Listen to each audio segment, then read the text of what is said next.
Vamos lá, acho que já estamos no ar. Acho que já estamos no ar agora. Bem, boa noite, amigos do Crítica Nacional. Nós estamos no ar aqui nesse momento pelo nosso canal, na companhia do professor Olavo de Carvalho, que fez a gentileza de atender nosso convite para conversar conosco um pouco sobre o cenário político brasileiro. Em primeiro lugar, professor, boa noite e obrigado por atender ao nosso convite. Boa noite, tudo bem? Obrigado, Paulo. Perfeito. Professor, na verdade, hoje, quando nós estávamos preparando até a pauta para essa conversa aqui, fomos surpreendidos com uma notícia que saiu do governo, né? A ideia era de fazermos aqui, ouvir do senhor, uma análise do governo Bolsonaro, as perspectivas, os desafios, etc., em relação, em particular, a um decreto que provocou uma reação enorme nas redes sociais, um decreto que, para todos os fins e propósitos, na verdade, transforma o secretário-geral do governo, o ministro-chefe da Secretaria de Governo, na prática, na figura de um co-presidente, a quem passa a ter agora o crivo, né, por meio de poder de veto, para todas as nomeações feitas por todos os demais ministros. Então, se o Paulo Guedes, se o ministro Paulo Guedes, se o ministro Sérgio Moro, o ministro da Educação, quiser amanhã nomear alguém, vai ter que ter o approval, né, do ministro da Secretaria-Geral do Governo, o senhor Santos Cruz. Então, eu queria, antes de até iniciar, ver com o senhor o que o senhor avalia disso, e daí o senhor ia dar em consequência, como o senhor está vendo o que se passa, né, com o governo Bolsonaro. Na verdade... Eu não vou nem analisar esse negócio, porque isso aí, para mim, já era previsível, a transformação do Santos Cruz numa espécie de supergovernante. Ele sempre lutou por isso e ele conseguiu o que ele queria. Não sei como, não sei que argumentos ele usou com o presidente, né? Eu sei que depois de ter sido constatado várias condutas irregulares ou até mesmo criminosas dele, ele é promovido. O que eu posso fazer? Então, Paulo, o que eu estou fazendo, estou decidindo hoje, é me ausentar temporariamente do debate político nacional, do dia a dia, das miudezas da política, porque isso tornou uma coisa absolutamente insustentável. Eu não tenho um canal de mídia pelo qual responder, e até o último que eu tinha, que é o meu Facebook, foi cancelado, foi bloqueado. Então, assim, é para tapar a boca do sujeito, tá bom, tamparam minha boca. Não tem problema. Vocês se virem aí, fiquem com o Santos Cruz, né?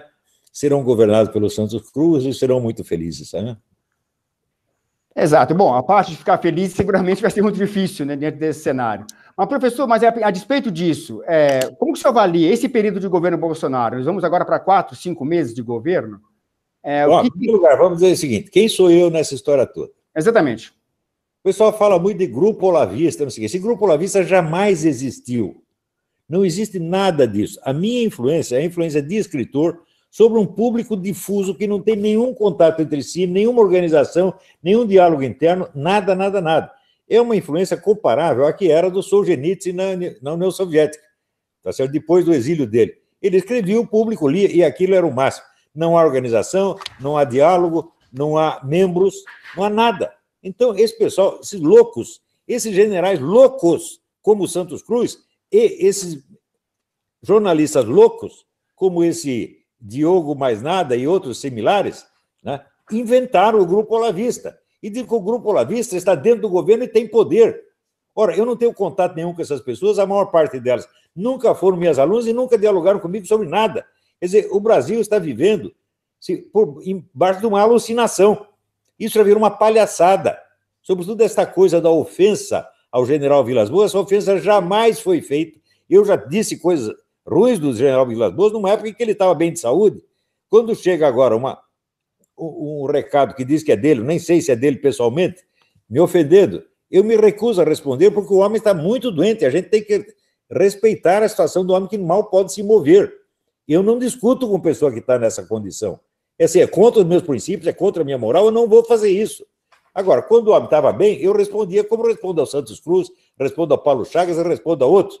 Tá certo? Agora, aí o Santos Cruz, que foi ele pessoalmente, segundo a Folha, não sou eu que estou dizendo, a Folha que diz que ele que armou essa palhaçada toda para incriminar um inocente, me acusando de atacar o general Vilas Boas, coisa que eu nunca fiz na minha vida. É só ler o parágrafo. Eu estou condenando Santos Cruz e outros similares que, em vez de se defender como homens, foram se esconder atrás de um comandante que está impossibilitado até de se mexer.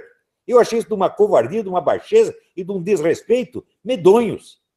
Daí eles pegam, viram a coisa e dizem que eu que ofendi o cara. Ora, Dizer que um homem doente e paralisado na cadeira de rodas está doente e paralisado na cadeira de rodas é ofendê-lo? Ora, que porcaria é essa? Né? Agora, eu acredito que nas Forças Armadas ainda há pessoas que sabem ler, tá certo? E que não caem nesse ardil linguístico porco inventado ou pelo seu Santos Cruz, ou seja lá por quem for. Então é o seguinte, eles querem me tirar da para, tiraram. Eu vou ficar quietinho agora, não me meto mais na política brasileira.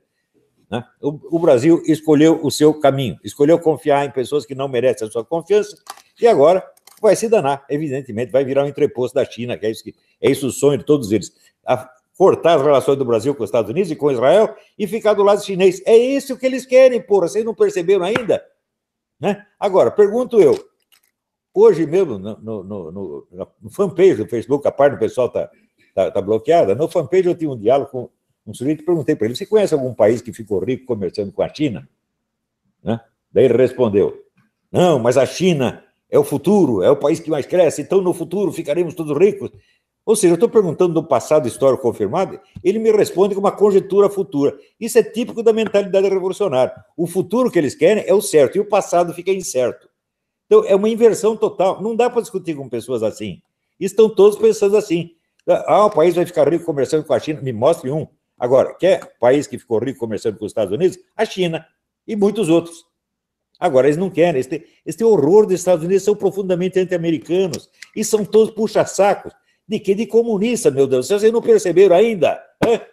O Brasil já teve... Veja, no tempo que estavam discutindo a questão do Ministério da Defesa, eu fui totalmente contra a criação disso e disse no Clube Militar do Rio de Janeiro, com um grupo de coronéis generais, eu disse, vocês fazem isso, vocês vão acabar tendo que bater continência para comunista. Eles disseram, não, mas isso não. Bom, já tivemos 4 ministros da Defesa comunistas. E algum deles foi algum dia chamado de extremista? Nunca.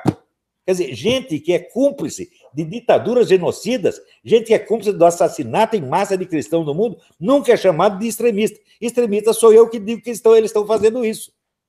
Então, toda esta conversa, tudo isso é um jogo de cartas marcadas. Esse pessoal não é nem mais gente desonesta, eles são potestades das trevas, são escravos do Satanás, então, devotos do Satanás, lambe o pé, chupa a pica do Satanás, todo dia, e é isso que eles estão fazendo. Eu não posso discutir com gente assim. Veja, eu sou um camarada sozinho, não tenho nenhuma organização a meu favor, não tenho grupo olavista nenhum, isso é tudo invenção de filha da puta, tá certo?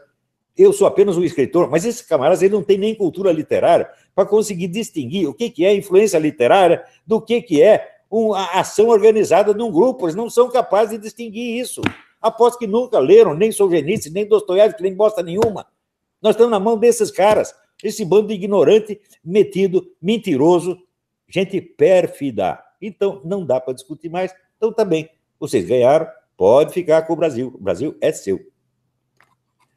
Professor, é um quadro muito complicado, porque para nós aqui, não, eu digo nós, é os 70 milhões, quase 60 milhões de brasileiros, é claro, uma parcela expressiva. Bolsonaro chegou ao governo contra tudo, contra todos, contra até mesmo facadas, né? Um fato que eu faço questão de lembrar muitas vezes em algumas análises aqui, mais da metade do tempo útil, legal, de campanha, o Bolsonaro não fez campanha, ele estava acamado entre a vida e a morte.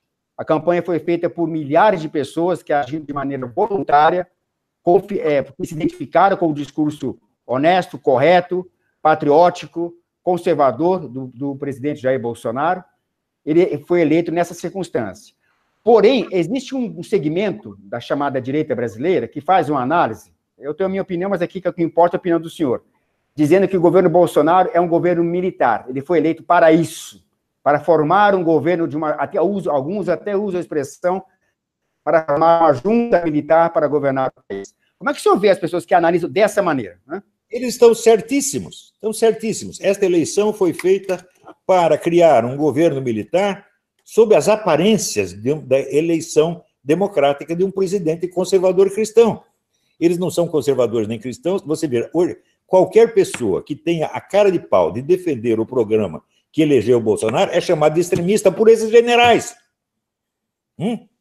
Eles fizeram esse truque todo. Botaram lá o Bolsonaro para ele servir de camisinha e eles mandarem tudo.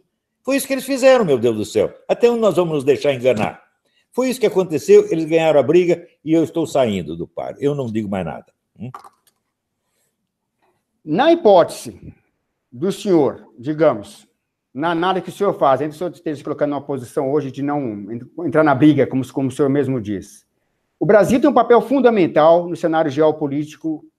Ele pode ter, aliás, é um papel que durante os últimos anos tem ficado em segundo plano, em terceiro e quarto plano, né? Em particular aqui no movimento na América Latina, em relação ao movimento comunista da América Latina. Na hipótese do governo Bolsonaro vier a falhar naquilo que é o seu propósito, que é um propósito de natureza soberanista, cristão, anticomunista, antiglobalista, o que pode acontecer com o continente? Olha, com a Venezuela? Algum dia, algum desses generais chamou algum comunista de extremista? Nunca. Nunca disseram uma palavra contra o comunismo, nunca disseram uma palavra contra o Foro de São Paulo. Eles estão do lado de lá, essa é a coisa mais óbvia do mundo. Né? Agora, adentra dizer isso? Não adentra. Então, eu até já desafiei o Santos Cruz, o outro lá para debate, eles não vêm, porque eles têm tudo a esconder, tá certo? Tem tudo a esconder. Você veja que no dia da posse, o Bolsonaro chegou para o comandante das Forças Armadas, general Vilas Boas, e disse, finalmente temos o regime 64 de volta. Ele sabe disso. Agora, ele é um homem sincero, ele quis conciliar o inconciliável. Ele quis conciliar o seu ideário anticomunista, cristão, conservador, com os planos desse grupo de milicos. Porque esses não... Atenção, eles não são as Forças Armadas. As Forças Armadas estão repletas de gente que entende perfeitamente o que eu estou dizendo e sabe que tudo isso é uma trama diabólica. Eles não representam as Forças Armadas, eles representam apenas os seus ministérios. Note bem, não tem nada que chamar seu Mourão de general, vice-presidente Mourão. Não tem nada que chamar o ministro Santos Cruz de general, senhor Santos Cruz, ministro não sei do quê. Né? Eles não representam as Forças Armadas de maneira alguma. Houve algum pronunciamento de algum comando militar contra mim? Nada até agora. Só se vê esses camaradas falando. E eles, a turminha deles. Então, eles estão se fazendo como se eles fossem o espírito mesmo das Forças Armadas. Eu duvido que nas Forças Armadas, que as Forças Armadas não estejam repletas de gente que estão revoltados contra essa cumplicidade com o Foro de São Paulo. Cumplicidade de, como é que diz, de bater continência e fazer agradinho em ministro da Defesa comunista, que já tivemos 4. Você acha que é brincadeira? Vamos dizer, a defesa de um país está na mão de gente do Foro de São Paulo. Você acha que isso é brincadeira? É uma situação de... Agora, tem um fato que é o seguinte, o senhor destacou aqui um fato que nós, aqui no Crítica, a gente vem procurando destacar, que é o seguinte, tem a ver com a questão de poder e de força.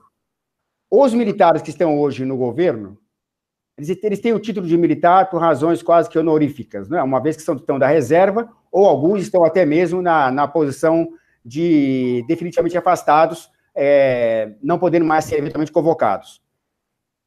Portanto, existe uma diferença, eu entendo, entre o militar da reserva, que está exercendo um cargo, para todos os efeitos, é um cargo civil, ou seja, ele está sujeito à autoridade do presidente da República, independente da sua patente, e a instituição das Forças Armadas. E, como o senhor mesmo disse, ela não se pronuncia. Né? As Forças Armadas... que essa diferença pode ser... As Forças Armadas, eu estou convocando as Forças Armadas, invocando as Forças Armadas para que elas se pronunciem. Vocês querem aliança com o Foro de São Paulo? Vocês querem a aproximação do Brasil com China e os países árabes e a ruptura com os Estados Unidos e Israel? É isso que vocês querem? Foi para isso que vocês fizeram o Movimento 64? Foi isso que eles prometeram ao Brasil? Né?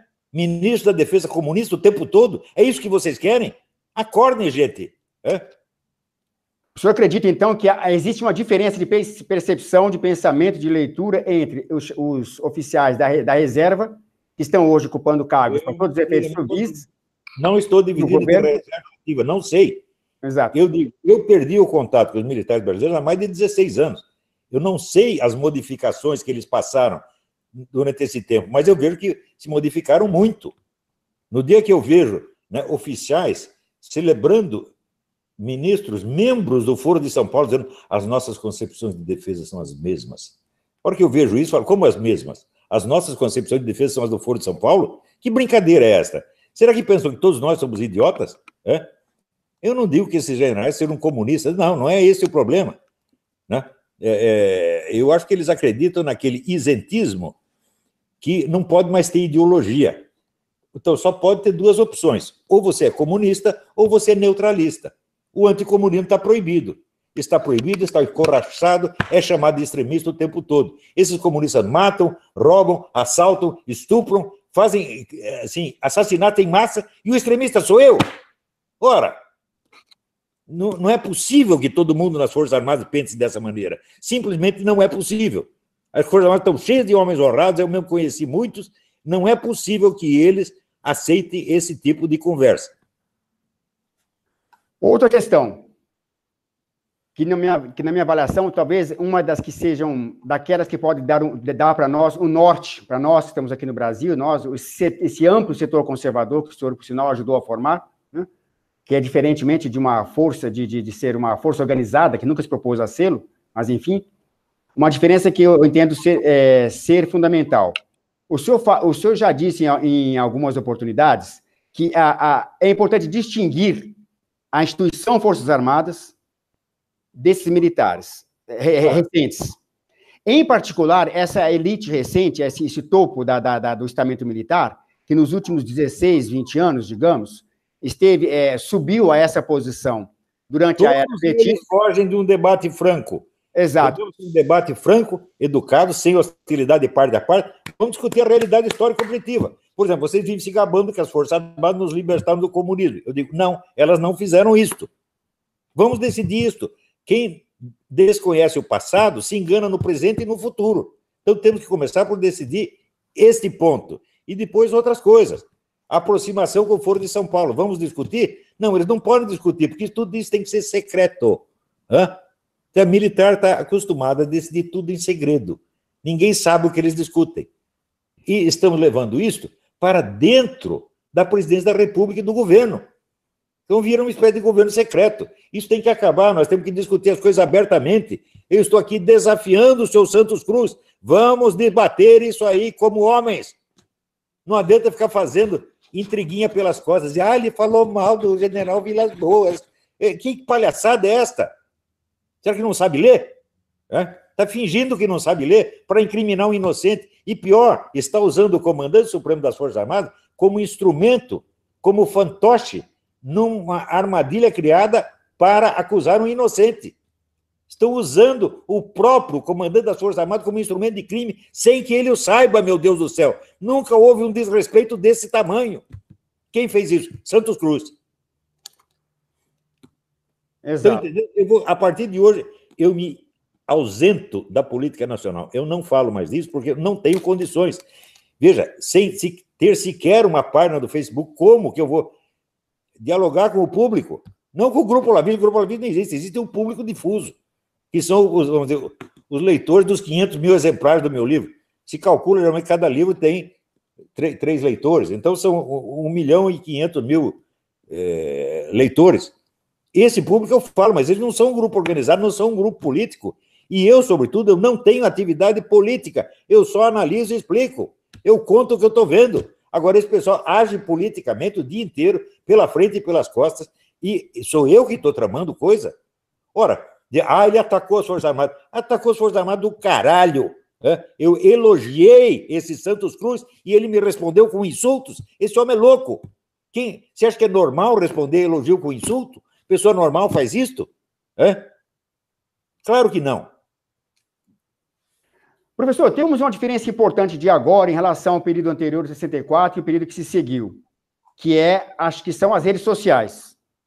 As redes sociais, a capacidade que tem de milhares de brasileiros, de pessoas no mundo inteiro, mas em particular aqui no Brasil, de pessoas de influenciarem a opinião pública, não terem que ficar na dependência unicamente da grande imprensa, e inclusive os próprios atores políticos, a começar pelo próprio presidente Bolsonaro, que, segundo estudos nossos aqui, que vamos publicar essa semana, ele hoje tem um número de seguidores no Facebook, nas redes sociais de modo geral, todas elas, não apenas Facebook, que está superando do próprio Donald Trump. Você não acredita que esse fator novo, essa capacidade que tem o setor da população, que não é necessariamente organizado, que não é de fato, mas particularmente o setor conservador, aquele que ergueu a camisa e foi para as ruas espontaneamente para eleger Bolsonaro pela pauta conservadora que ele defende. Você não acha que esse setor ele pode, hoje, influenciar nos rumos dos acontecimentos de maneira mais decisiva instrumentos que nós não tínhamos, obviamente, no Brasil, nem no mundo todo, nos anos 60, quando o regime militar tomou outro rumo, né? Pode sair para a rua e berrar contra tudo isso. Mas, veja, nós temos que berrar contra os corruptos do Congresso, contra os juízes ladrões e contra os generais e a favor do Bolsonaro. Então, o Bolsonaro está cercado, ele está cercado de 3 grupos de inimigos. Né? Ele não pode vencer os 3. Então, o que ele fez? Se encostou no mais forte, que são os generais, para ver se consegue derrotar os outros. É só isso que ele está fazendo.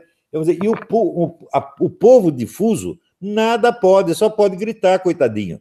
Não há militância organizada, militância treinada.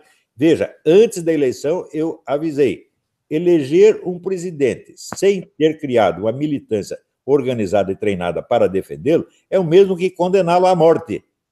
Então, o Bolsonaro foi condenado à morte, colocado numa posição absolutamente insustentável, e ele, que é um homem de boa vontade, um homem sincero, ele tenta harmonizar o inarmonizável.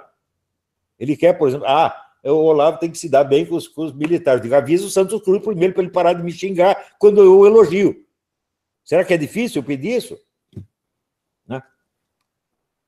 Outra coisa, o Olavo está criando crise. Espera aí. Você tem um ministro que fica tentando derrubar os seus colegas, que invade sala de funcionários sem ter mandado judicial para isso, tá certo? Que nomeia e desnomeia à vontade para os outros ministérios, que força os outros a dar dinheiro para organizações comunistas, e eu estou criando crise no governo. O que é isso? É inversão total. O país ficou totalmente louco. Me diga o seguinte, quem que eu pressionei para dar dinheiro a quem quer que fosse? Nunca abri minha boca para isto. Nem dá dinheiro para mim, porra. A principal acusação que fazem, que é uma acusação leviana, é de que a ação dos conservadores no governo, que são uma minoria, um punhado de gente, conta-se nos dedos de 2 mãos, estaria associada a algum tipo de interesse de outra natureza. Quando, na verdade, o interesse de todos os ativistas conservadores brasileiros que estão acompanhando a cena política, procurando influenciá-la, é no sentido de assegurar o compromisso assegurar que o governo mantenha os compromissos, aquele compromisso que levou quase 60 milhões de brasileiros a elegê-lo. Agora, como que o senhor vê o presidente Bolsonaro? Como que o senhor acredita? Eu não posso responder por todos os conservadores, e muito menos pelo grupo olavista, ao qual eu não tenho acesso. Isso é importante. Eu não falo com grupo olavista nenhum. Não posso responder por todos, mas eu acredito que eles não estão a fim de dinheiro, não. E, sobretudo, eu não estou a fim de dinheiro nenhum, nem de cargo nenhum. Agora vem esse idiota desse Diogo Mais Nada, dizendo, depois que ele está inserido no governo está o seu cu, rapaz. Para com isso. Mentiroso, safado. Eu não tenho poder nenhum. Sabe quantas vezes eu falei com o Bolsonaro? Umas 3 ou 4. Ele só me telefona, sabe quando? No dia do aniversário. Mas, parabéns. Ou então aqui nós demos uma medalha para você. Isso foi toda a conversa que eu tive com o Bolsonaro desde o início. Agora, esses vagabundos, mentirosos, canalhas, filhos da puta, ficam inventando de que eu estou tramando coisa com o Bolsonaro e com o grupo olavista. Quer dizer, essa mídia transformou o debate brasileiro numa total alucinação. Não é questão de fake news. Quando você fala fake news, quer dizer, tem notícias verdadeiras e notícias falsas. No Brasil não tem mais, é tudo alucinação. Não se pode confiar nessa mídia em nada. Mas a mídia, a Folha de São Paulo diz que quem inventou essa trama a respeito das ofensas ao general Vilas Boas não foi ela. Ela diz que foi o Santos Cruz. E eu acredito. É bem possível que tenha sido ele pessoalmente. Exatamente. Outro ponto. O senhor acredita que ainda a presença... Nós fizemos uma análise recentemente, que acho que o senhor talvez tenha tido a oportunidade de verificar, estudando a questão da Venezuela, onde nós analisamos, sem querer entrar muito em detalhe aqui, até porque interessa a opinião do senhor, mas a análise nossa, ou seja, a minha, é de que a diretriz dada pelo governo brasileiro, fora da área diplomática, fazendo aquilo que cabe a ela com o ministro Ernesto, mas a diretriz dada no período recente, em particular a partir do final do mês passado para cá, ela reflete um sentimento anti-americano presente ainda nas Forças Armadas, que preferem, que entendem... Não nas Forças Armadas. Não nas Forças Armadas, exato. Mas na cabeça de meia dúzia de generais, que para mim são todos loucos. Ou seja, eles avalia-se, essa avaliação que eu apresentei no artigo, de que esse setor estaria talvez orientando o presidente no seguinte sentido, de que o risco é um risco maior, o maior risco para a soberania brasileira seria a eventual presença de tropas americanas na fronteira, no caso na Venezuela, do que a existência de um regime narcocomunista ligado ao terrorismo islâmico. Olha, eles estão Você aí acredita que essa análise exista? Que atravessa o Brasil inteiro e vai chegar no Chile. Eles estão planejando contratar o governo chinês para criar esse aparato de reconhecimento facial que vai entregar a identidade de todos os brasileiros para o serviço de inteligência chinês. Você imagina se a CIA fizesse uma oferta dessa, o que aconteceria? Estaria todo mundo na rua gritando contra o imperialismo. Mas se é para a China, então pode, porque a China é uma democracia. A China só mata cristão. Não é isso? Matou um monte de cristão. A China é um país absolutamente miserável. A riqueza chinesa é só 5 cidades, o resto está todo morrendo de fome, né? Mas é uma maravilha, é o futuro. Ou seja, então esse anti-americanismo presente nas pessoas que influenciam o presidente nessa decisão, na decisão estratégica sobre Venezuela, em particular nas últimas 3 semanas, onde nós avaliamos, a partir de informações... Saiu no UOL a seguinte notícia: preocupações do alto comando das Forças Armadas. Primeiro, o excesso de contato entre o ministro Ernesto Araújo e o governo americano. Excesso de contato que ele veio 3 vezes aí. E segundo, quais são as fontes de sustento do Olavo de Carvalho nos Estados Unidos? Esses loucos, imagino que eu estou aqui ligado a altas potestades americanas que estão me dando dinheiro para combater as pobres Forças Armadas do Brasil. O meu dinheiro vem todo do Brasil. Eu ofereço a minha conta bancária para que eles examinem e ver se veio algum dinheiro dos Estados Unidos. Vem tudo do Brasil, dos meus alunos e dos direitos autorais dos meus livros. Agora, eles lançam isso aí, isso é uma insinuação pérfida. Agora, como é que eu vou poder processar tanta gente? Não é possível. Então, criaram assim, um absoluto massacre, um cerco total de mídia para destruir, não a reputação só de um sujeito, quer destruir a minha pessoa, me colocar numa situação de tal impotência desse ataque que eu tenho um infarto e morra. É claro que é isso que querem, porque não são capazes de discutir comigo, não têm coragem de discutir comigo de homem para homem. Nenhum deles. Professor, né, um quadro muito ruim, mas eu não tenho dúvidas, acho que o senhor tem sinceridade de propósito do presidente Bolsonaro.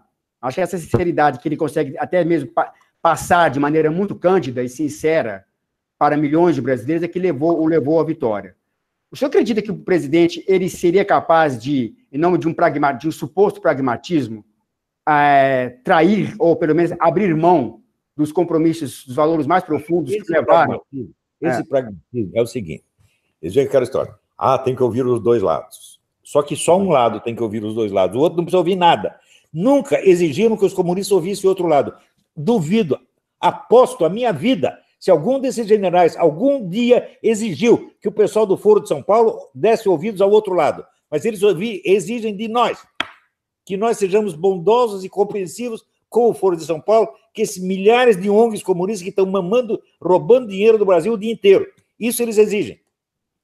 Então, como é que eu vou respeitar essas pessoas, meu Deus do céu? Note bem, eu só disse que não ia responder ao general Vilas Boas, não porque eu acho uma grande pessoa, mas apenas porque ele está doente e incapacitado de uma ação normal humana. Eu não discuto com uma pessoa que está nessa condição. Meu sentimento moral não permite que eu faça isso. Se ele ficar bom, eu pego para responder e vamos debater. O senhor vai ver o que é bom para tosse.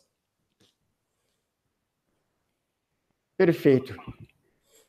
E o presidente Bolsonaro? Como que o senhor avalia, pelo que o senhor conhece dele, embora o senhor disse que ele teve poucos contatos, pelo seu caráter, pela sua integridade de caráter?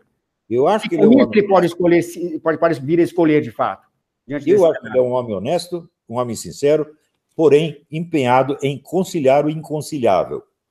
Um dia ele vai ter que escolher, ou ele fica com o lado desse pessoal positivista, pragmático, entre aspas, né, isentista, que só favorece o comunismo, ou ele fica do lado daquilo que ele prometeu na campanha eleitoral.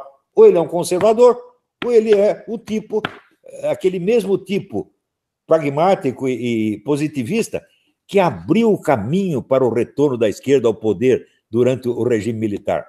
Porque eles ajudaram a esquerda, eles destruíram todas as lideranças civis de direita.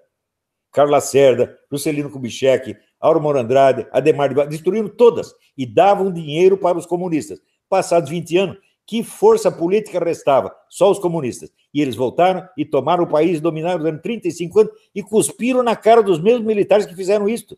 E não aparece um militar para chamá-los de extremistas. Eles podem matar... Alguém chamou de extremista o Maduro? O governo, o Hugo Chávez? Nunca. Chamou de extremista o Fidel Castro? Nunca. Chamou de extremista o governo de Angola? O governo da China, que mata cristão um atrás do outro? Chamou de extremista os terroristas islâmicos? Nunca. Extremista é o Olavo. São loucos, absolutamente loucos. Eu não os respeito e não quero conversar com eles e não vou entrar mais nessa conversa com loucos. Eu vou ficar quietinho no meu canto e o Brasil que se arrume, tá? Ou você reage por conta própria, mas eu não vou participar mais, não tem mais nada a ver com isso. Exato. E eu acho que podemos encerrar a nossa conversa por aqui, porque eu estou muito cansado. Tá, eu vou então, sem querer abusar da tua generosidade, fazer uma última questão. Nós estamos aqui no Brasil, apesar disso tudo, óbvio, continuamos nos mobilizando, nos esforçando para, em primeiro lugar, apoiar o governo Bolsonaro, isso é inequívoco. Fazer a defesa intransigente da pauta conservadora, que eu sempre insisto, é uma pauta de natureza soberanista, cristã, anticomunista, antiglobalista, que o elegeu. Nós vamos procurar agora, por exemplo, no próximo dia 26, ir para as ruas, sair na defesa do governo. Você não sabe, anticomunista... Que podemos, nós temos ainda a possibilidade de reverter isso. Comunismo não é. Comunismo tem que ser ouvido e respeitado. Agora, anticomunista é extremista, tem que ser tudo mandado para a cadeia. Você não sabia disso? É assim na China, é assim em Cuba, por que não seria, então, no Brasil? Exatamente. Bom, mas o que eu ia dizer ao senhor, nós vamos agora na próxima semana, daqui dia 26, ir para as ruas com empenho, com esforço, com a vontade da defesa do governo. Há milhares de pessoas aqui no Brasil dispostas a isso. Agora, se o pessoal se voltar apenas contra os corruptos, os ladrõezinhos de sempre, e esquecer essa manobra que os militares estão fazendo, eles vão ser instrumentos do próprio militares. Exato, porque uma leitura política que se faz aqui é de que essa situação que está sendo criada no governo, digamos assim, seria a única opção que o presidente teria para fazer frente ao Congresso, quando, na verdade, a minha avaliação é outra. A situação de fragilidade que existe no Congresso é resultado dessa visível falta de unidade política do governo. Se o presidente apoiasse, na opinião pública, no povo que o elegeu, ele teria força. Ninguém mandaria nele. Mas aqui é a pergunta decisiva, quem o impediu de criar redes de televisão, Rede Nacional de TV, e falar a todo o povo? Quem o impediu? Essa é a pergunta decisiva. Quem descobriu isso, descobrirá quem é o pior inimigo do Brasil. O senhor acha que se o Bolsonaro se colocasse mais do que ele já faz, ele faz isso muito bem, mas colocasse com mais intensidade, via Rede Nacional de Televisão, convocando e convidando os seus apoiadores, de fato, a fazer a defesa daquilo que o elegeu, é isso que está em questão. Sim, sem dúvida, defender aquilo, o programa que o elegeu, e não as ideias do seu fulano ou seu ciclano. O ministro tal tem que calar a boca e obedecer o presidente, porra. E obedecer o presidente é obedecer o povo. Agora, eles têm outras ideias. Eles acham que eles são iluminados. Não, esse negócio de conflito de ideologias é coisa do século XVIII. Quem diz isso é o analfabeto político, evidentemente. Né? Não tem o direito de opinar sobre cor nenhuma que ele não conhece. Quer dizer, esquerda e direita é coisa do século XVIII, pelo amor de Deus. Uma das falas recorrentes desse setor é justamente negar as ideologias, né? O animal que disse isso. Você quer dizer, então, que a Revolução Russa foi no século XVIII? Que a ascensão do stalinismo foi no século XVIII? Que a Revolução Chinesa foi no século XVIII? A revolução que matou 100 milhões de pessoas, só na China. Isso tudo foi século XVIII, o animal? Vocês sabem quem disse isso. Eu não vou nem dar o nome do desgraçado. Exatamente.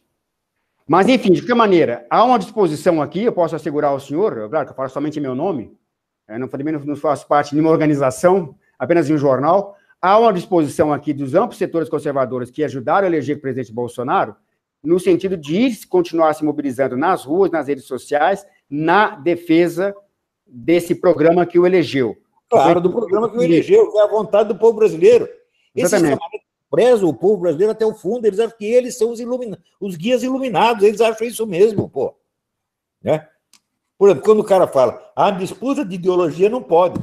Eu digo, mas, meu Deus do céu, foi a disputa de ideologia que levou o presidente.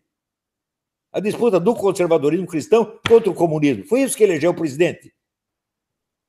Agora, não pode mais fazer, então tem que anular o programa do presidente e inventar outro. Até porque se o presidente tivesse outro discurso, como houve o discurso de outros candidatos, ele não teria sido eleito. Não teria sido eleito, teria a votação do Alckmin e do Dória, sei lá, 2%, 3%. Né? Ele foi eleito para lutar contra o crime, a criminalidade brasileira é a criação da esquerda, 100%, isso aí está mais do que provado. Né?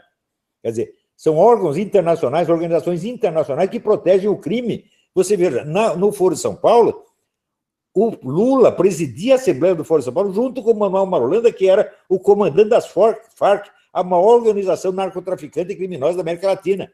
Vai dizer que não havia. E daí a mídia diz, insinuaram que havia uma união. Como não? Eu estou vendo os dois sentados na mesa, porra. E vira aquele negócio do Groucho Marx, né? Afinal, você vai acreditar em mim ou nos seus próprios olhos? Né?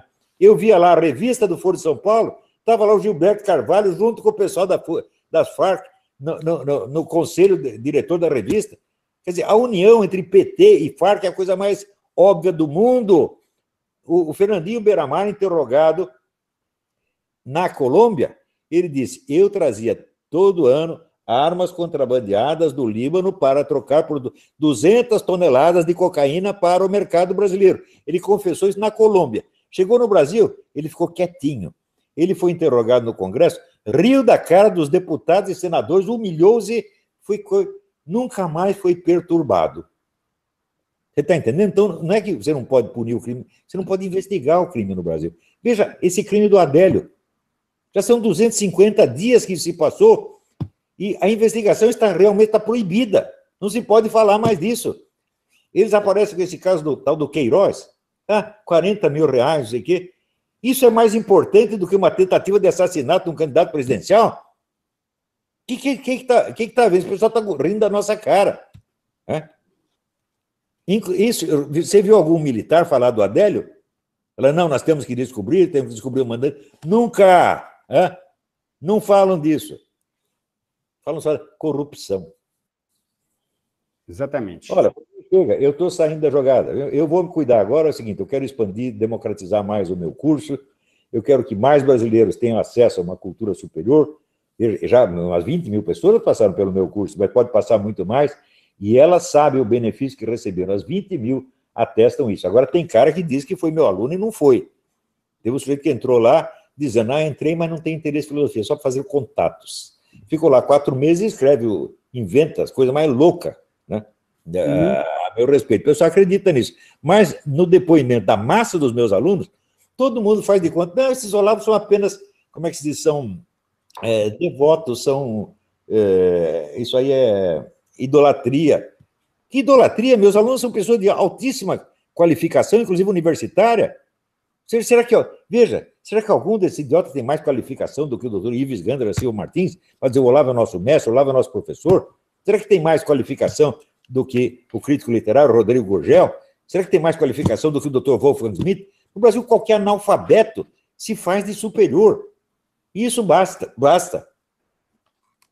Isso é um exemplo.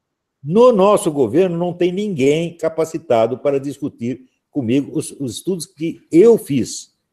Veja, eu não entro em assuntos de economia, eu não entro em assuntos de defesa, eu não entro nem em assuntos de educação infantil, porque não tenho qualificação para isso. Mas nos pontos que eu examinei, que são os pontos clássicos da ciência política, a conquista e manutenção do poder, esses caras não têm qualificação para discutir comigo. Muito menos têm qualificação para discutir as minhas obras puramente filosóficas, como a filosofia sem inverso, visões de Descartes, Maquiavel, a confusão demoníaca, e assim por diante. Eles não leram nada disso. O sujeito lê um post do Facebook e sai dizendo a obra do Olavo de Carvalho é isso mais aquilo.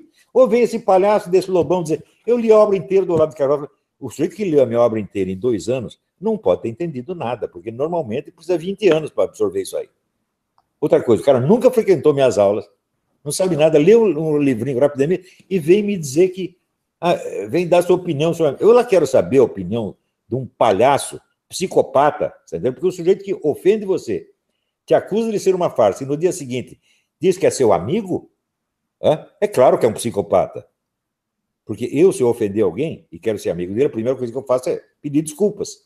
Mas eu ofender o cara, inventar história contra ele, fazer insultos criminosos, e no dia seguinte lhe oferecer a minha amizade como se fosse um grande presente que ele está me dando, é evidentemente uma personalidade psicopática. Não estou dizendo isso como ofensa, estou dizendo como constatação objetiva. Então, é isso. Agora, no Brasil, até tipos como esse são levados a sério. Porque dizem que escreveu um livro, eu não acredito que ele escreveu o livro dele, foi alguém que escreveu para ele. Exato. Professor, o senhor disse que quer encerrar daqui a pouco, eu vou respeitar o teu tempo, evidentemente, mas, de novo, nós aqui no Brasil, há uma disposição de uma grande parte dos apoiadores, dos cristãos, dos conservadores, em não desistir. Nós sabíamos que eu estarei orando por vocês, mas eu não vejo o que mais eu possa fazer se não posso sequer ter contra toda a mídia nacional e estrangeira nem sequer uma pagininha do Facebook. Não há condição. Não há mesmo. Agora, toda hora eu vejo gente, mas nós vamos arrumar um programa de televisão para você, com conversa mole, eu não vou fazer nada. O senhor acha que as redes sociais elas chegaram ao seu limite nesse sentido? Elas têm muita força, mas acontece o seguinte, elas não têm penetração na elite. A elite só crê na mídia. Por quê? A mídia brasileira, se você pegar os jornais e revistas brasileiros, edição impressa e eletrônica, a tiragem deles não chega a 1% da população. Esse 1% é a elite. Então, a mídia no Brasil funciona de maneira diferente dos outros países. Nos outros países, a mídia cria a mentalidade da população. No Brasil, a mídia é só um instrumento de autodefesa psicológica da elite. Ela não permite, a função da mídia é não permitir que as ideias populares penetrem na elite. A elite está toda de acordo. Estão todos roubando o país juntos e tem alguns que não ganharam o suficiente e ainda querem mais um pouco. É só isso que acontece no Brasil. Então, nós estamos contra a elite e gritar na rua, a elite ri de nós. Você acha que algum ministro do Supremo ficou com medo das manifestações populares? Que nada, a caneta dele tem mais poder do que 20 milhões de brasileiros na rua. É esse o problema. Exato, e até a partir dessa constatação é que nós jogamos todas as fichas, digamos assim, na eleição de Bolsonaro, e nós cravamos que ele iria vencer a eleição, porque ele era e é, né, a expressão dessa vontade da maioria de romper, ainda que a maioria difusa, não organizada, não necessariamente com no Brasil, a única coisa política plena, de romper com o establishment. Mas agora nós estamos nesse impasse, e o risco de não romper. Né? A única coisa que pode funcionar é a pressão popular permanente, a massa organizada. E para isso existe um negócio, quer ver? O Zé Dirceu, outro dia os comunistas foram perguntar para ele o que precisa fazer. Ele respondeu 3 vezes: trabalho de base, trabalho de base, trabalho de base. O pessoal comunista sabe isso. Mas o pessoal da direita não sabe nem o que é trabalho de base. Eles fazem uma passeatinha, no dia seguinte eles já querem ser deputados, senadores, prefeitos, etc. Eles só pensam na política eleitoral, não pensam na política profunda, que é feita na raiz da sociedade, junto ao povo, na organização popular. Eles nem sabem o que é isso. Nunca estudaram sequer a história do comunismo, não sabem o modus operandi dos partidos comunistas, não sabem nada. Então, nós estamos na mão de loucos e semi-analfabetos, esta é a verdade, e mentirosos. Muitos deles totalmente pirados. Exato. Um paralelo, o senhor vê paralelo nessas dificuldades que passa o governo Bolsonaro hoje com o governo Trump? Cara, não, nem pensar. Aqui você tem a massa conservadora organizadíssima, capacitada, né, valente, muito bem organizada. Agora, aqui, metade da mídia está a favor do Trump e metade contra. No Brasil é 100%. Aqui nos Estados Unidos você tem o seguinte, a mídia impressa é tudo democrata, mas o rádio, que tem até mais penetração popular, é tudo republicano. Sempre foi assim. Então você tem uma divisão democrática aqui. No Brasil não tem nada, no Brasil você tem monopólio absoluto. Os comunistas mandam na mídia inteira. Quando tem um ou outro que se finge de democrata, ele é assim, ele é isento. Né? Gente que era da esquerda largou o comunismo e agora você é o quê? É isento. Você veja, o próprio Paulo Francis. Paulo Francis perguntaram para ele, você era comunista, agora você é o quê? Ele disse, agora eu sou homem maduro. Desde quando a maturidade do sujeito combate o comunismo? Ele não disse, sou um anticomunista. Não teve sequer a coragem. Nem o Paulo Francis teve a coragem de se definir como tantos homens valentes no mundo, né? Arthur Koestler, né? E tantos outros, o próprio Solzhenitsyn, se definiu, agora eu sou um combatente cristão anticomunista. Nenhum deles teve a coragem de dizer isso. Né? Então, o sujeito abandonou a esquerda, abandonou e ficou bonzinho no seu canto. De vez em quando fala uma coisinha assim a favor, né? E com isso, no Brasil, já vira herói. Né? Então, sabe o seguinte, a coragem de ser anticomunista ninguém tem. Por quê? Porque o anticomunismo está proibido. Está proibido policialmente, não é brincadeira. O que eles estão fazendo comigo é assim, é um cerco assim, stalinista mesmo. Exatamente igual ao que na União Soviética eles faziam com o Solzhenitsyn depois do exílio. Porque enquanto ele estava lá dentro, eles prendiam e botavam na cadeia. Quando ele foi para o exílio, eles faziam assassinato de reputação o tempo todo. Só que é o seguinte, era toda a mídia soviética. Não escapava nada. E no Brasil também não escapa, é a mídia inteira. Quer dizer, é um pessoal de um valor e de uma coragem absolutamente extraordinária, como nunca se viu no mundo. Hein? Exato. Ou seja, ainda em relação ao Trump, tirando a questão das diferenças entre o papel da mídia dos Estados Unidos com o Brasil, mas a dificuldade de lidar com o establishment, com o estamento burocrático, o senhor acha que aqui no Brasil, com a diferença que, obviamente, os militares americanos têm uma conduta, né? Um histórico. Muito pior. O Trump aqui faz um comício por semana. Ele viaja o país inteiro fazendo comício, reúne aquela massa popular, todo mundo apoiando ele. E tem no Brasil tem isso? No Brasil, coitado do presidente, não pode fazer sequer uma rede nacional de televisão. E então, se ele faz lives através da internet, o pessoal até critica por isso. O live tem uma porcaria de alcance de, sei lá, 80 mil views. Criticam ele até por isso. Aí ele fica fazendo live em vez de governar. Meu Deus do céu, o homem está com as mãos amarradas, vocês têm que entender. Ou o povo o liberta, ou ele não poderá governar. Então, o Bolsonaro pode, sim, ainda reverter esse quadro, indo mais para as ruas, indo para redes de televisão. Ele não pode, só o povo pode. O povo tem que se organizar e agir. É a única saída. Mas, olha, sinceramente, eu não acredito que vão fazer isso. Não acredito mais. Porque demandaria um grau de organização nossa, dos conservadores. Naquele movimento de 2013 até 2016, todo mundo que aparecia nas ruas, no dia seguinte quer ser vereador, quer ser deputado, quer ser secretário de Estado, em vez de fazer o trabalho de base. São todos assim. A salvação do Brasil acabou no dia que aqueles meninos, depois de organizar a passeata de rua, foram fazer a marcha para Brasília. Né? Para quê? Para chupar pica de deputado. É isso que eles sabem fazer. Quer dizer, eles são serviço à elite dominante, serviço ao estamento burocrático. Eles não sabem quem é o inimigo. Eles pensam que o inimigo é meia dúzia de deputados corruptos. Não, meu filho. O inimigo é o sistema, é o establishment. O Bolsonaro disse, nós podemos mudar o Brasil porque nós não somos o establishment. Quem é o establishment? Todo o comando das Forças Armadas, todos os deputados, todos os senadores, todas as pessoas de poder, os juízes, esses são o establishment. Esses são o estamento burocrático de que falava o saudoso Raimundo Fauro, espontando qual é o grande inimigo do Brasil. O grande inimigo do Brasil é o estamento burocrático. O que é o estamento burocrático? São aquelas pessoas que entendem o Estado como se for propriedade delas. Não pessoal, mas grupal. E lá em cima está cheio de gente assim. E ainda tem gente que tem a cara de pau de pedir favor para essa gente. Bom, então é isso, Paulo. Mas eu estou muito cansado, né? Eu já estou velho.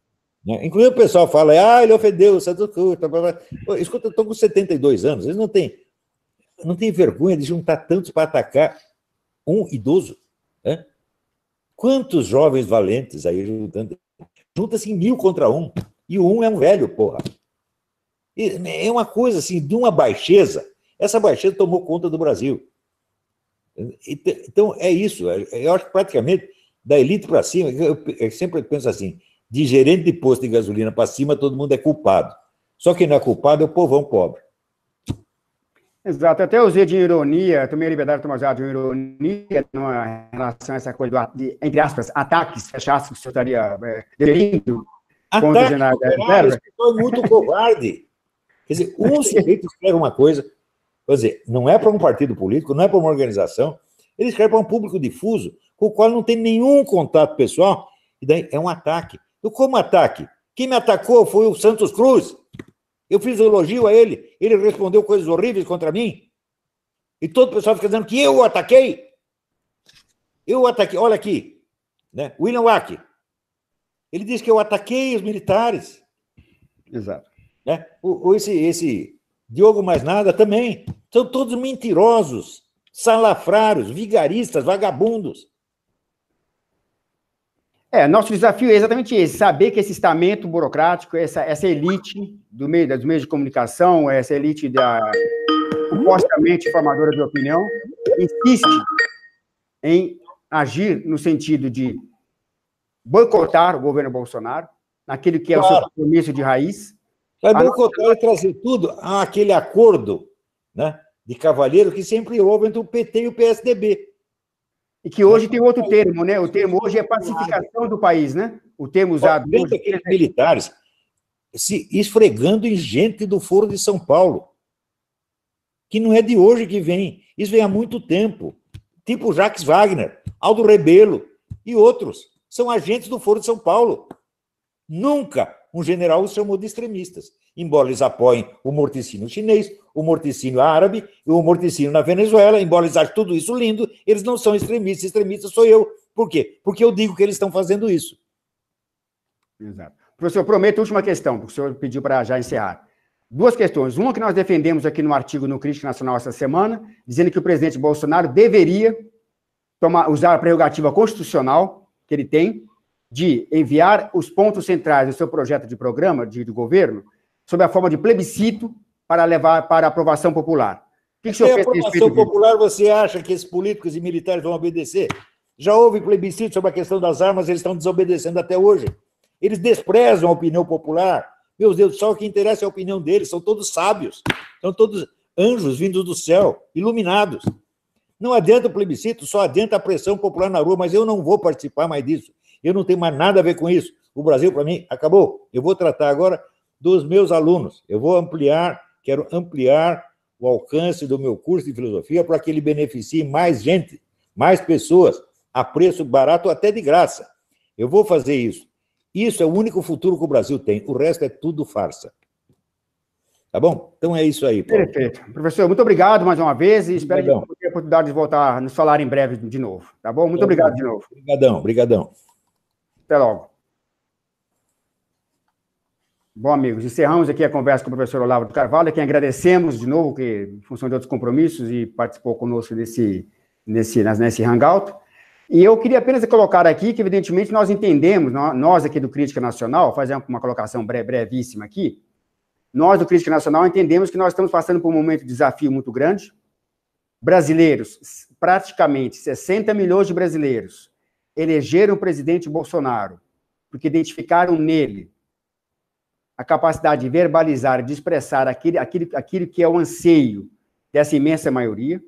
Nós estamos percebendo as dificuldades imensas pelas quais o governo está passando, mas de nossa parte, pelo menos aqui da nossa parte do Crítica Nacional, e tenho certeza também que de outros veículos que têm a mesma orientação política, nós não vamos entregar os pontos, nós não vamos desistir.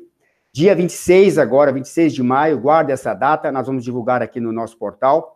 Dia 26 de maio haverá manifestações em apoio ao governo contra o setor do Congresso que está aqui, o Centrão e os setores do Congresso que estão querendo boicotar o governo. Nós iremos, sim, para as ruas continuar defendendo o governo Bolsonaro. O Brasil saiu de 30 anos, mais de 30 anos, da chamada Nova República, onde o país foi virtualmente destruído na sua economia, destruído na educação, e fundamentalmente, durante esses 30 anos, que promoveram praticamente uma destruição civilizacional da sociedade brasileira. Nós hoje temos um país em que uma parcela expressiva da juventude não sabe ler e escrever, está desarraigada dos seus valores, não tem educação de qualidade, apesar de termos um gasto em educação equivalente no PIB ao dos Estados Unidos, basta ver os números, pega o PIB, o gasto por educação relativamente ao PIB dos Estados Unidos, pega os gastos por educação relativamente ao PIB do Brasil, eles são equivalentes, em termos próximos, em termos relativos. Ou seja, apesar disso, nós temos um país em que grande parte da população de até 30 anos hoje é virtualmente analfabeta funcional, mesmo aquela que foi para a faculdade. Nós temos um país que tem o maior índice de criminalidade do mundo. Foi contra tudo isso que o governo Bolsonaro foi eleito. Foi contra tudo isso que milhões de pessoas elegeram o Bolsonaro, lembrando, um item que eu faço sempre questão de lembrar aqui, que a campanha, durante o período de tempo oficial da campanha, mais da metade dele, o então candidato a presidente esteve ausente, porque foi vítima de um atentado. Ou seja, então foi o povo que levou o Bolsonaro à presidência da República. E eu estou convencido que o povo não vai permitir que o governo, por conta de ação de outras forças políticas, venha a desviar-se dos seus propósitos. Eu, pessoalmente, não tenho a menor dúvida quanto às intenções corretas e justas e verdadeiras do presidente Bolsonaro. Mas nós estamos identificando dentro do governo aquilo que eu falei já há mais ou menos um mês, durante um encontro com grupos de direita aqui de São Paulo. Esse governo vem sendo tensionado no sentido de abandonar suas pautas, a fazer composição com a classe política, a reproduzir práticas políticas que o próprio presidente condena. A prática do toma lá da cá em nome de um suposto pragmatismo.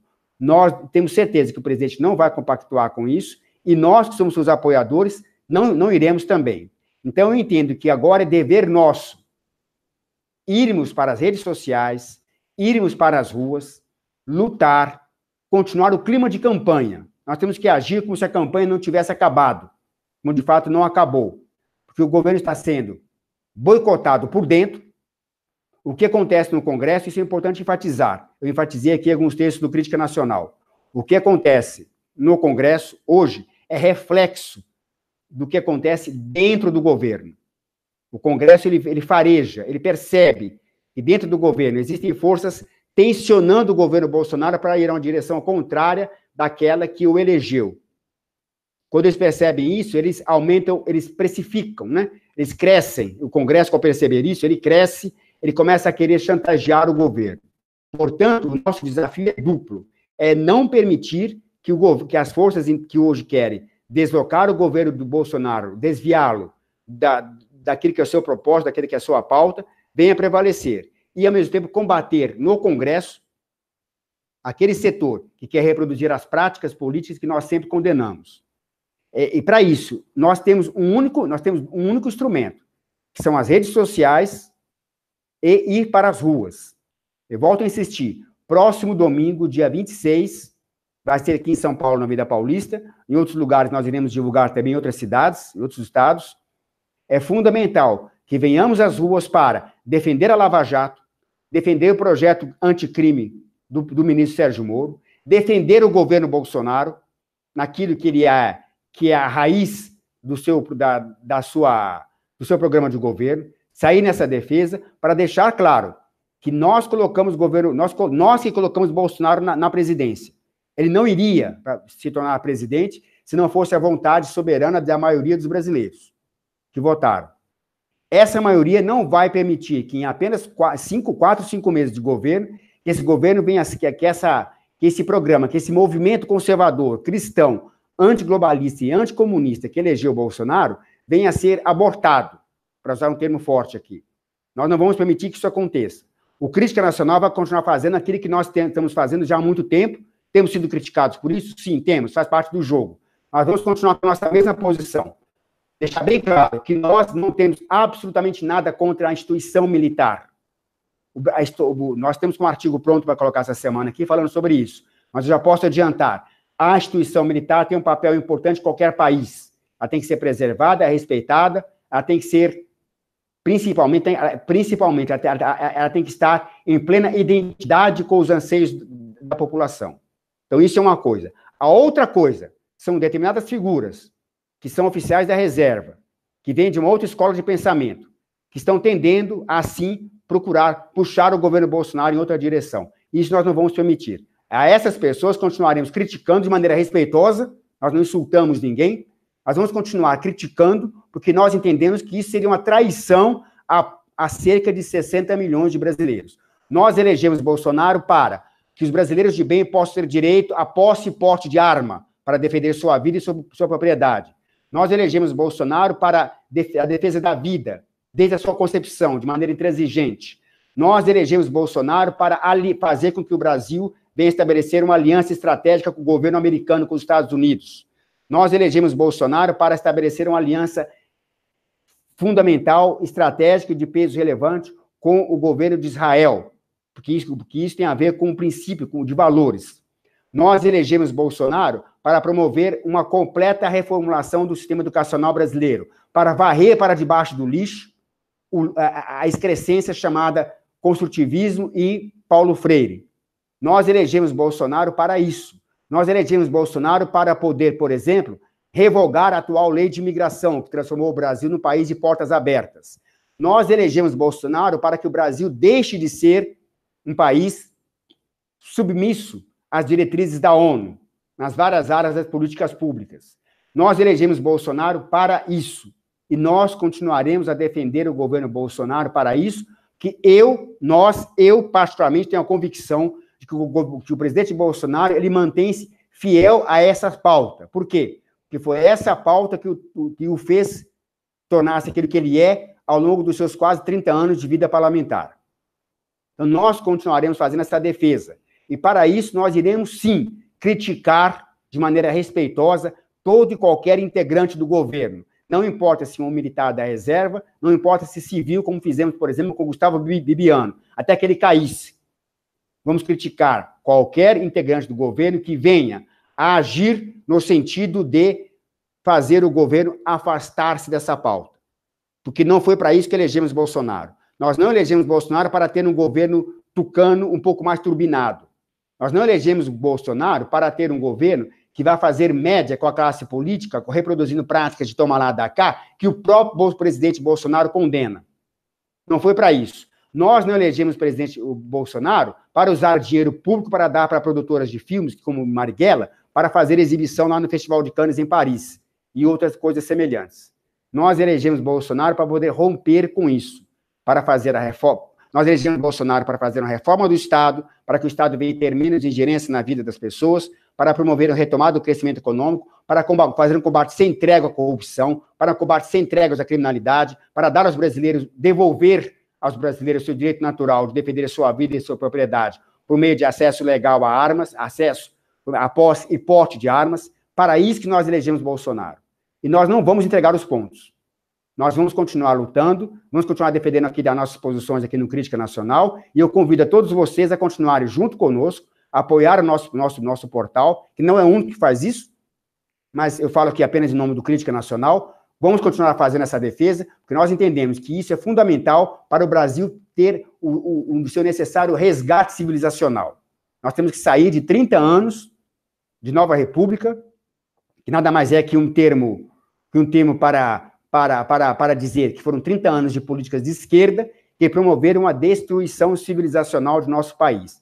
O Brasil precisa ter a sua civilização resgatada, os seus valores fundamentais. Nós temos que resgatar a estrutura familiar, nós temos que resgatar a juventude, nós temos que resgatar o nosso sistema educacional, nós temos que resgatar a defesa e proteção efetiva das nossas fronteiras. Para tudo isso é necessário. E isso só será feito com um programa conservador. Não vai ser com um programa tecnocrata, que quer fazer média com a grande imprensa, que quer fazer média com um comunista. Isso vai ser feito com um programa conservador, que vai, sim, combater os comunistas. Com comunista você não faz conciliação. Com comunista você não faz média. Com comunista você não chama para debater. Comunista tem que ser combatido, porque essa ideologia nefasta, maldita e satânica foi responsável pela morte de milhões de pessoas ao longo da história. E temos agora o exemplo recente que na Venezuela, nosso vizinho. O que está matando o povo venezuelano é o comunismo. O que está matando o povo venezuelano é a aliança daquele comunismo com o narcotráfico. Então, nós temos a obrigação, portanto, nós que elegemos Bolsonaro, de ir às ruas para continuar essa defesa. E nós vamos continuar a fazê-lo. Então, lembrar aos nossos amigos que no dia 26 de maio estaremos nas ruas para essa defesa e o Crítica Nacional continuará fazendo aquilo que nós temos feito nos últimos, desde que nós existimos, que é a defesa da pauta conservadora, cristã, antiglobalista e anticomunista, e que hoje se expressa na defesa intransigente do governo Bolsonaro. Então é isso, amigos, muito obrigado, vou encerrar por aqui, agradecer mais uma vez ao professor Olavo de Carvalho por ter nos atendido, nós voltaremos em breve com mais uma transmissão. Muito boa noite a todos, muito obrigado.